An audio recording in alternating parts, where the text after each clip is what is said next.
Halo semuanya, mungkin kalian sudah pernah mendengar tentang Sustainable Development Goals atau disebut SDGs, yaitu komitmen global untuk menciptakan dunia yang lebih baik. Nah, di video kali ini saya akan mempresentasikan SDGs 15 yang berjudul Keanekaragaman Ekosistem Daratan dan Pentingnya Pelestariannya. Apa itu ekosistem daratan? Interaksi antara makhluk hidup dan lingkungannya di daratan. Ekosistem ini melibatkan hubungan timbal balik antara komponen biotik seperti tumbuhan, hewan, dan mikroorganisme, dan abiotik seperti tanah, udara, dan cahaya matahari di wilayah daratan. Contohnya hutan, padang rumput, lahan basah, dan pegunungan. Perannya adalah ekosistem menyediakan sumber daya alam seperti kayu, udara, dan makanan bagi manusia serta habitat bagi spesies lainnya. Selain itu, ekosistem ini menjaga keseimbangan lingkungan melalui siklus nutrisi, pengaturan iklim, dan mencegah erosi tanah. Tujuan dari SDGs 15: melindungi, memulihkan, dan mempromosikan penggunaan berkelanjutan dari ekosistem daratan merupakan inti dari tujuan pembangunan berkelanjutan SDGs 15. Kehidupan di daratan dari PBB. Tujuan ini adalah pembersihan ekosistem seperti hutan, padang rumput, dan pegunungan agar tetap lestari sambil mendukung kebutuhan manusia. Keberlanjutan lingkungan daratan krusial untuk masa depan karena menyediakan sumber daya seperti makanan, udara, dan obat-obatan bagi miliaran orang. Upaya ini mencegah hilangnya keanekaragaman hayati, mengurangi emisi karbon, dan menjaga keseimbangan ekosistem dalam menghadapi perubahan iklim.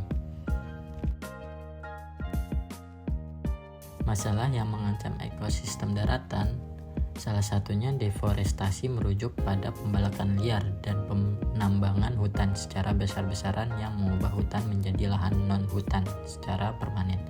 Aktivitas ini seringkali ilegal dan menyebabkan hilangnya habitat alami serta melepaskan karbon yang tersimpan di dalam pohon.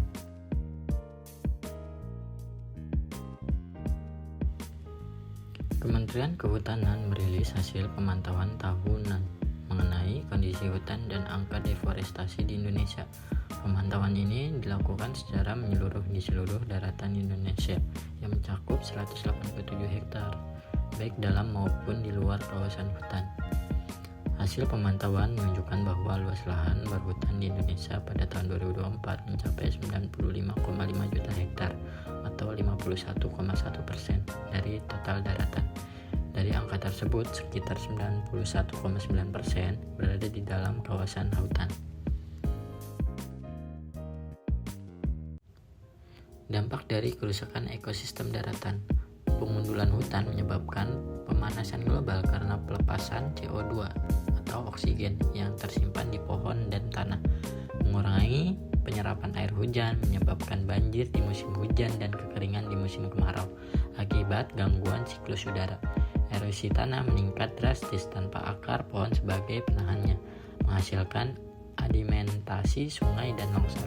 Hilangnya habitat juga mengakibatkan kepunahan massal spesies flora dan fauna, mengganggu keseimbangan ekosistem daratan. Di sini ada upaya pelestarian ekosistem daratan. Terdiri dari perlindungan hutan, pembentukan kawasan lindung seperti taman nasional dan cagar alam mencegah pembalakan liar, serta eksploitasi ilegal di ekosistem daratan. Yang kedua, restorasi lahan dan reboisasi. Penanaman pohon massal di lahan kritis memulihkan tutupan vegetasi, mengurangi erosi, dan meningkatkan penyerapan karbon. Yang ketiga, pengolahan sumber daya alam berkelanjutan. Melestarikan kayu memungkinkan pemanfaatan hutan tanpa merusak lingkungan dan melibatkan masyarakat lokal dalam pengelolaan terpadu. Pendekatan ini menyeimbangkan kebutuhan ekonomi dengan konservasi keanekaragaman hayati. Yang keempat, pendidikan masyarakat dan kesadaran lingkungan. Kampanye lingkungan melalui sekolah, media, dan komunitas meningkatkan pemahaman tentang pentingnya ekosistem daratan. Pemberdayaan masyarakat sekitar hutan mendorong partisipasi aktif dalam pelestarian untuk generasi mendatang. Ekosistem daratan seperti hutan, padang rumput, dan lahan basah menyediakan berbagai manfaat penting, termasuk menyimpan karbon, menyediakan oksigen, habitat satwa, serta sumber daya alam yang mendukung kehidupan manusia dan makhluk hidup lainnya. Karena peranannya yang krusial, diperlukan tindakan nyata dari semua pihak, baik individu, komunitas, pemerintah, maupun sektor swasta untuk menjaga dan melestarikan ekosistem daratan.